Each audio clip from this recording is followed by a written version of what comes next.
बिहार में दंगा ब्रिगेड की लगाई आग अभी तक बुझी नहीं है। सासाराम में जब हिंसा की आग भड़की तो पुलिस हाथ पर हाथ धरे बैठी रही। अब फ्लैग मार्च निकाल रही है, लेकिन सुशासन का दावा करने वाले नीतीश कुमार के गृह जिले नालंदा के हालातों की बात करें तो आज बेहद बेकाबू है।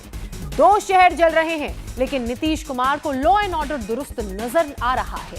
नीतीश कुमार उस शख्स का पता करने में जुटे हैं, उनके बिहार में दरअसल कौन वो शख्स है, इधर उधर को लेकर जो रियल पिक्चर है कौन है वो, देखिए हमारी इस रिपोर्ट में।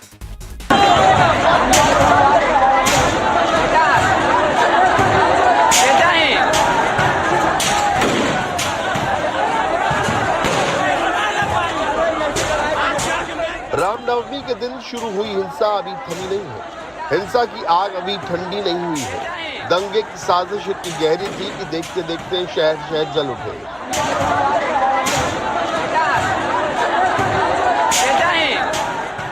पश्चिम बंगाल के हावड़ा, महाराष्ट्र के संभाजीनगर, गुजरात के वडोदरा और कर्नाटक के हासन से हिंसा शुरू हुई। देखते देखते इन शहरों में हालात बेकाबू हो गए और इसके बाद दंगा ब्रिगेड जा पहुंची बिहार। बिहार से हिंसा की आई तस्वीरों से सब कुछ क्लियर है। तो क्या बिहार में बवाल की प्लानिंग पहले बन चुकी थी?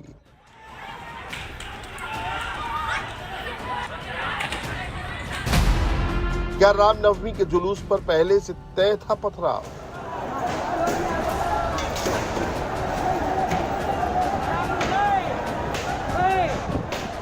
नालंदा और सासाराम से आई ये तस्वीरें इस बात को तस्दीक करती हैं कि दंगाइयों की दंगा करने की प्लानिंग पहले से तय थी।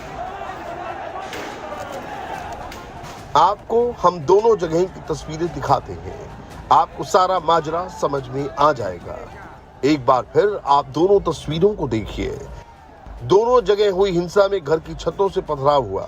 पहले से ही छतों पर ईंट पत्थर जमा कर लिए गए थे, यानी पहले से ही दंगा ब्रिगेड ने तैयारी कर ली थी। शोभा यात्रा पर पथराव की तैयारी। तो क्या बिहार के नालंदा और सासाराम में रामनवमी को लेकर दंगाइयों की बड़ी प्लानिंग थी? क्या दोनों शहरों में जो कुछ हुआ वो महज एक ट्रेलर था? सासाराम में गुरुवार को रामनवमी के मौके पर शोभा यात्रा निकाली गई थी। उस वक्त मुस्लिम बहुल इलाके में शोभा यात्रा निकालने वालों और लोकल लोगों के बीच झगड़ा हो गया। पुलिस ने मामले को शांत करा दिया, लेकिन कल यानी शनिवार को अचानक फिर से पत्थरबाजी शुरू हो गई। फिर बम फेंके गए, 2 घरों में आग तक लगा दी गई। पुलिस मौके पर थी? कुछ मौके पे आए थे 50-60 गो पुलिस। कोई मदद नहीं किए थे। कोई मदद नहीं ना, कोई मदद नहीं किए हैं। क्या कोई मदद नहीं मिली? बिना मदद के तू ठेला लेके आ रहा है, बिना मदद के। नहीं सर, तो जा रहे हैं, पलायन कर रहे हैं यहाँ से, ये घर छोड़ कर जा रहे हैं। नहीं, कोई मदद नहीं मिला है। पुलिस क्या कर रही थी? पुलिस जो थी खड़ा थी, क्या करेगी? बम खड़े होने से क्या हुआ? बम चल रहा था? हाँ, बम चल रहा था अंदर से, घर से। हाँ, बम फेंके जा रहे थे? बम फेंके जा रहे थे पुलिस के सामने? पुलिस के सामने, घर में से फेंक रहा था, छत पर से चढ़ के। और ईंट पत्थर बिखरे हुए हैं बहुत। हाँ, ईंट भी चला रहा था। कौन लोग थे? आप लोग उनको रोकने की कोशिश नहीं कर रहे? हाँ, बिना रोकने तो खत्म हुआ लास्ट में। आप लोग के लिए इतनी भीड़ थी कि उनसे निपटना मुश्किल था? बहुत मुश्किल था। दोनों पार्टी में था। दोनों पार्टी था। आमने सामने 2 पक्ष आ गए। हाँ, दोनों पक्ष। इधर से शांत करे तो उधर से फेंकता था, उधर शांत करे तो इधर से फेंकता था। तो पुलिसकर्मी बता रहे हैं कि किस तरह से निपटना मुश्किल हो गया था, क्योंकि भीड़ बहुत ज़्यादा थी और 2 पक्ष के लोग आमने सामने आ गए थे और इसलिए घंटों ये सब कुछ होता रहा और उसी का नतीजा है कि इस पूरे इलाके में अभी तनाव के हालात बने हुए हैं। सासाराम के शाहजलाल पीर मोहल्ले से आई तस्वीरें परेशान करने वाली हैं, क्योंकि इन तस्वीरों में मस्जिद के पास मौजूद घर की छत से कुछ लड़के पत्थरबाजी करते हुए दिख रहे हैं।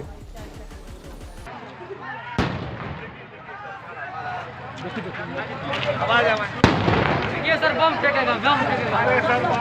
ये बम गिरा, बम पटक रहा है सर। ये बम पटक ले,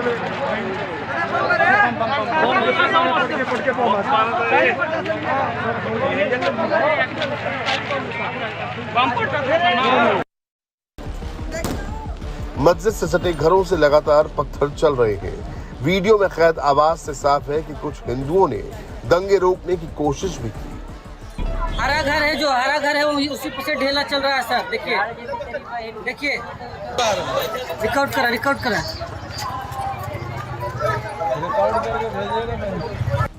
लेकिन दंगे किए किसने, हिंदुओं ने या मुस्लिमों ने? मस्जिद से सटे घरों से पथराव तो हुए, उसके विजुअल्स भी आए हैं, लेकिन आरोप दोनों तरफ से है। सब घर तबाह कर दिया, मेरी 2 बहू का सामान ले गया, बेटी का दहेज गहना सब ले गया, हमारा सब ढो कर ले गया, कुछ नहीं रह गया है घर में। और हमारा 2-3 गो जानवर, 1 गाय, भारी गाय, 2 बड़ी बड़ी बकरी ले गया, 3 ठेला ले गया, 1.5 लाख का माल हमारा जल गया। माला पत्थर ईटा चलत रहा, बम चलत रहा। हाँ, बम पटकत न जा, कुल बम पटकत न जा, गोली चलत रहल, ढेला पुट्टी चलत रहल। हाँ, घरों की तरफ भी गए? हाँ, घरे में गुड़ सब यहाँ तक से दौड़ा के आए हैं, यहाँ तक से। अच्छा, हर जगह जो ईंट पत्थर बिखरा हुआ है, इतने अधिक पत्थर कहाँ से आ गए? से उधर से आए। तो आप लोग क्या देख रही थी उस समय? पुलिस वहाँ पर थी जब ये सब हो रहा था? थी पुलिस, तब चल जा रही थी। हाँ, डर के। लास्ट में जब आया पुलिस तब माहौल शांत हुआ लास्ट में, नहीं तो कई आदमी घायल हो गए थे। कल हुई बमबाजी, गोलीबारी और पथराव से लोग दहशत में हैं, खौफ में हैं। हिंदू परिवारों ने पुलिस से सुरक्षा न मिलने का आरोप लगाया है। अब तक 1 दर्जन से ज्यादा हिंदू परिवारों का पलायन हो चुका है। सासाराम में कल हिंसा के दौरान पुलिस कुछ नहीं कर पाई, लेकिन आज पुलिस एक्शन में है। फ्लैग मार्च कर दहशत कम करने की कोशिश की जा रही है। सासाराम के अलग अलग हिस्सों में लगातार फ्लैग मार्च किया जा रहा है। जो जवान हैं उनको लगातार उनसे मार्च करवाया जा रहा है, ताकि जो लोग हैं, जो प्रभावित इलाकों के लोग हैं, उनके अंदर जो एक डर है, जो दहशत है, वो कम किया जा सके। और इसलिए आप देखिए, ये सपुल्लाहगंज का इलाका है और इस इलाके में लगातार जो है जवान गश्त कर रहे हैं, गलियों तक में जा रहे हैं। आप देखिए, जो गलियां जा रही हैं उन गलियों में भी जा रहे हैं। अभी तक की कार्रवाई में 18 लोगों को पुलिस ने गिरफ्तार किया है। कई ऐसे वीडियो पुलिस को मिले हैं, उसमें जो चेहरे दिखाई दे रहे हैं उनकी पहचान की जा रही है कि ये कौन लोग हैं जिन्होंने इस साजिश को अंजाम दिया। क्या इसके पीछे कोई पहले से तय साजिश थी? कौन लोग थे? इन सारे लोगों को ढूंढने के लिए पुलिस पड़ताल कर रही है। डीआईजी नवीन चंद्र झा ने इंडिया टीवी से बातचीत में सासाराम के मौजूदा हालात की जानकारी दी। हमारे साथ हैं शाहाबाद रेंज के डीआईजी नवीन चंद्र झा। अब जिस तरह की हिंसा हुई सासाराम में, अब तक क्या कार्रवाई हुई है और क्या ये पता चल पाया कि ये इसके पीछे कौन था? अभी स्थिति शांतिपूर्ण है और 18 लोगों को रात में डिटेन किया गया है और बाकी जो फोर्स और ऑफिसर्स हैं वो डिप्यूटेड हैं। आज सुबह भी डीएम और एसपी के नेतृत्व में फ्लैग मार्च किया गया है।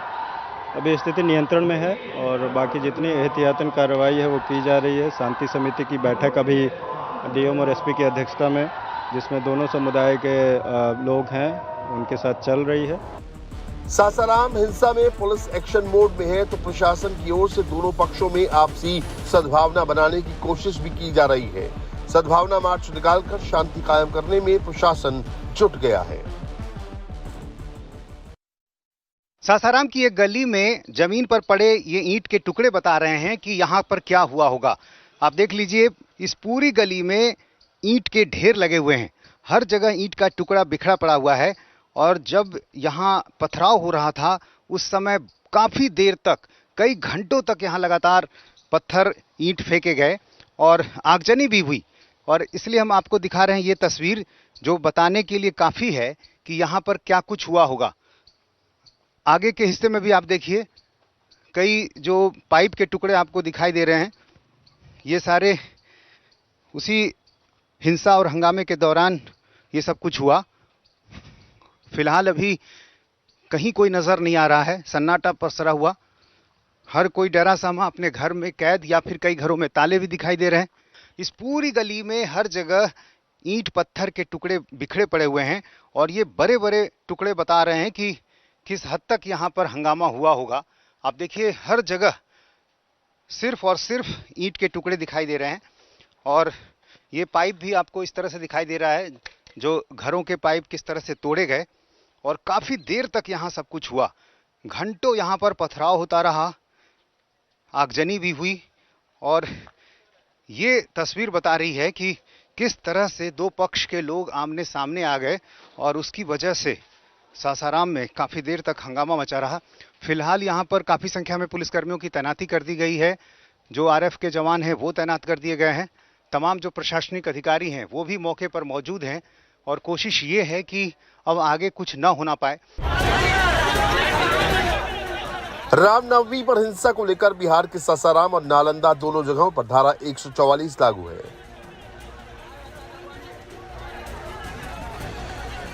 सासाराम में एहतियातन इंटरनेट सेवाएं बंद कर दी गई हैं। सासाराम में कल यानी 2 अप्रैल को केंद्रीय गृह मंत्री अमित शाह का दौरा तय था। अमित शाह के दौरे की तैयारी पूरी हो चुकी थी, लेकिन सासाराम में हुई हिंसा के चलते अमित शाह का दौरा रद्द हो गया है। सारी तैयारियां धरी की धरी रह गई हैं। बिहार के सासाराम में अभी भी तनाव है, लेकिन पुलिस प्रशासन ने कुछ हद तक हालात काबू में कर लिया है।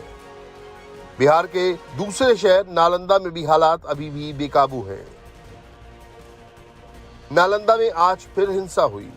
आज फिर आगजनी और तोड़फोड़ की गई। नालंदा में दंगाइयों ने गोदाम में आग लगा दी, शोरूम लूट लिए। नालंदा में कल 3 लोगों को गोली लगी थी और 8 लोग घायल हुए थे। कल हुई हिंसा मामले में 20 से ज्यादा आरोपी गिरफ्तार हैं, लेकिन दंगाइयों के हौसले इतने बुलंद हैं कि आज वो फिर हिंसा कर रहे हैं।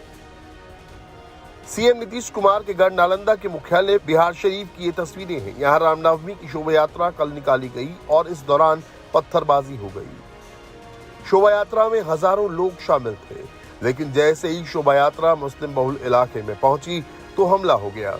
कुछ ही देर में भक्ति का माहौल खत्म हो गया, जंग की सिचुएशन बन गई। शोभा यात्रा में शामिल लोग भी जवाब में पत्थरबाजी करने लगे। इस दौरान फायरिंग भी की गई। देखते देखते पूरे इलाके में तनाव हो गया। नालंदा में कई घरों को फूंक दिया गया, दुकानें जला दी गईं। शहर में आगजनी की तस्वीरों से लोग खौफ में आ गए। सासाराम की तरह नालंदा में भी घरों की छतों पर पहले से पत्थर इकट्ठे किए गए थे। रामनवमी के जुलूस पर घर की छतों पर से पथराव किया गया।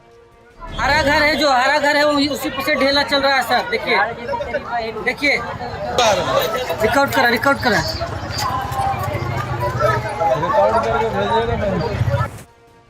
बिहार में सत्ता समीकरण में फंसे नीतीश कुमार बेबस हैं। नीतीश कुमार के गृह क्षेत्र में लगी हिंसा की आग अभी तक नहीं बुझ पाई है। इस हिंसा पर सियासत भी गरमाई हुई है। और ये घटना घटी है, ये बहुत दुख की बात है और जरूर कोई न कोई घचपच किया है इधर उधर। तो हम लोग तो पूरे तौर पर इन लोगों को कह दिए कि अंदर से पता करिए कौन क्या कर रहा है। चिंता मत करिए। आप जरा सोचिए, लॉ एंड ऑर्डर कहीं बिगड़ा है? आप तो पूरे तौर पर देख लिए, ये चीज लॉ एंड ऑर्डर से लेकर तो बदमाशी करना है ना, ये आपस का झगड़ा करना ये साधारण बात नहीं ना, ये तो कुछ भी गड़बड़ किया है। तो उसके लिए तो पूरे तौर पर सब तरह से लोग देखेगा उसको। और यहाँ पर बाकी सब कोई लॉ एंड ऑर्डर का प्रॉब्लम नहीं है, सब तरह से पूरे तौर पर किया जाता है। आप तो अच्छी तरह जानते हैं बिहार में पुलिस पूरी तरह नाकाम रही है। बिहार और बंगाल एक ऐसे स्टेट हो गए हैं जहाँ पर त्यौहार के वक्त में पुलिस को जो एहतियात रखना चाहिए वो नहीं रखा गया। और जो सासाराम और बिहार शरीफ में जो घटना घटी है ये दुखद है। पहले से इंतज़ाम रखना चाहिए था।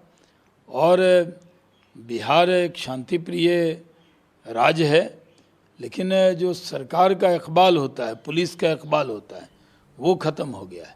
इंडिया टीवी हर वक्त हर जगह डाउनलोड करने के लिए सर्च करें India TV news Google play store या ऐप स्टोर पर।